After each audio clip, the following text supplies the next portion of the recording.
उर्दू को एक नए तरीके से सीखने की कोशिश करेंगे, क्योंकि बहुत सारे ऐसे बच्चे हम देखते हैं कि जिनको उर्दू अच्छे से नहीं आती लेकिन हिंदी अच्छे से आ रही है। उसके लिए आज हमने आप लोगों के लिए जो है वो एक तैयार किया है, हिंदी वर्णमाला को उर्दू क्या है अल्फाज में, लफ्ज में हमने हिंदी वर्णमाला को लिखा है, जो यहाँ पे आप लोग देख सकते हैं कि अ को जिस तरह अ लिखते हैं हिंदी में, तो उसकी अगर हम उसका अलिफ के ऊपर जबर दे देते हैं तो क्या करते हैं, उसको अ पढ़ा जाता है। क्या पढ़ा जाता है? अ पढ़ा जाता है। तो यहाँ भी ये सारे पूरे का मैंने ज्ञान तक का लिखा है। इसको आप लोग जिस बच्चे की उर्दू कमजोर है, जिसको उर्दू सीखने में दिक्कत हो रही है, वो बच्चे इन चीजों को याद कर लेंगे अगर अ से लेकर ज्ञान तक को, और उसकी उर्दू को, तो बहुत ऐसे अल्फाज हैं जो आपको आसानी से समझ में आ जाएगा। क्या होगा? आसानी से समझ में आ जाएगा।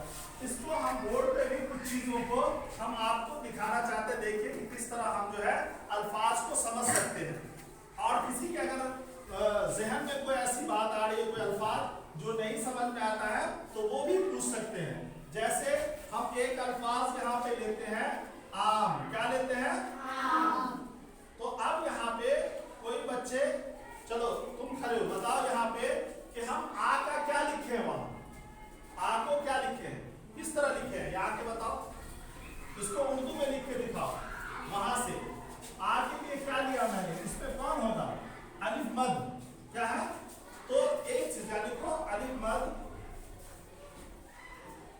और देखो म है, तो म का वहां क्या है, उसमें देखो म का क्या है, मीम जबर। क्या है?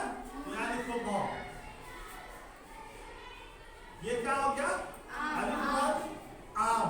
बैठो अपनी जगह बैठो। अब एक चीज यहाँ पे ध्यान देना कि यहाँ आ पहले था, म बाद में था, यहाँ भी आ पहले है म, लेकिन इस तरफ बाएं से शुरू हुआ, यहाँ दाएं से। तो उर्दू का जो रस्मुल खत है वो दाएं से बाएं की ओर है। क्या है? दाएं से बाएं की ओर। लेकिन जो हिंदी देवनागरी है उसका क्या है, बाएं से दाएं की ओर है। इसीलिए इसका आ पहले आया इधर इस साइड से दाएं तरफ से, और म जो है जो मीम वो क्या आया उसके बाद आया। तो क्या हो गया? आम।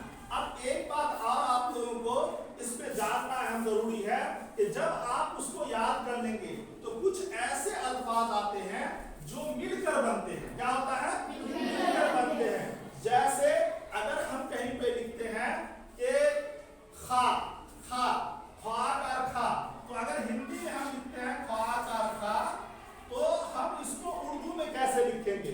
तो उर्दू के अंदर एक बात को ध्यान देना है कि उर्दू में खा का अल्फाज दो तरीके से आता है।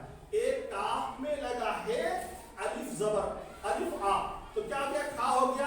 तो एक खा होता है, काफ खा लगा तो वो, एक होता है खा जो हलक से निकलता है फिर की आवाज। तो उसमें क्या होता है कि ये जो खा है इसको हम उर्दू में जब कोई अलिफ जुड़ता है तो वो आधा हो जाता है। क्या होता है? आधा हो जाता है।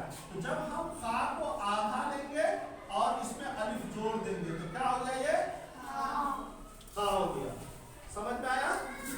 अगर ऐसे अल्फाज किसी को जोड़ने को कहा जाए तो कौन जोड़ सकते हैं, बताएं?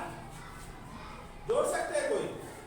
हाँ, यहाँ तुम आ जाओ। एक हम बताते आसान है, कोई नहीं समझ में आएगा हम समझाएंगे। इधर आ जाओ। ये समझने के लिए आप लोगों को अगर नहीं आता उर्दू तो घबराने की जरूरत नहीं, उसको कैसे सीखना है वो बताएं। देखिए हमको लिखना है, यहाँ पे आप ता लिखें। क्या करें?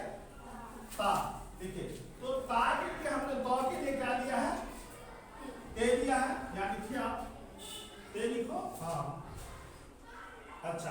अब हमने अभी जो तरीका बताया था कि अगर हम ते को छोटा रखते आधा रखते हैं, इसके अंदर हम अलिफ जोड़ेंगे। यहाँ जोड़िए,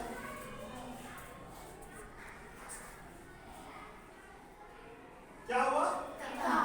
ता हो गया। तो इस तरह हम अल्फाज को आराम से उसको जोड़ सकते हैं। क्या कर सकते हैं? जोड़ सकते हैं। उसी तरह अगर कोई लिखना चाहता है ता ला, क्या लिखना चाहता है? ताला लिखना चाहता है। तुम बैठो अपनी जगह पे, तुम यहाँ। अगर जैसे कोई लिखना चाहता है ताला, तो उसके लिए भी हम बताते हैं कि ता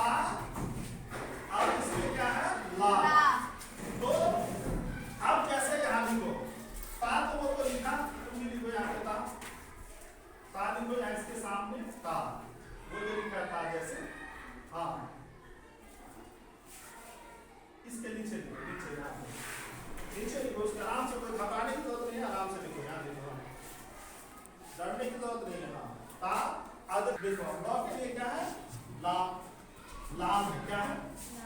लाम है यहाँ, क्या है? लाम। तो यहाँ देखो लाम को आधा लिखो तो क्या होगा? यहाँ देखो ध्यान से, लाम आधा और इसमें अलिफ जोड़ देंगे, क्या हो गया? ताला। क्या हो गया? ताला। तो ये क्या हो गया? ताला। तो अब बच्चों आप लोग ये ध्यान रखें कि अगर इन अल्फाजों को आप इस तरह याद कर लेंगे तो जिन बच्चों की उर्दू कमजोर है वो हिंदी से उर्दू में अल्फाज को बदल करके लिख सकते हैं। क्या कर सकते हैं?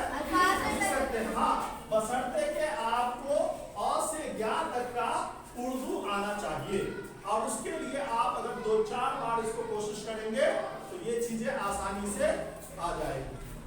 ठीक है, तो सब लोग इसको जो है लिख लेंगे और याद रखेंगे और इससे आपको ताकि आने वाले टाइम में उर्दू को आसानी से सीखा जा सके। ठीक है।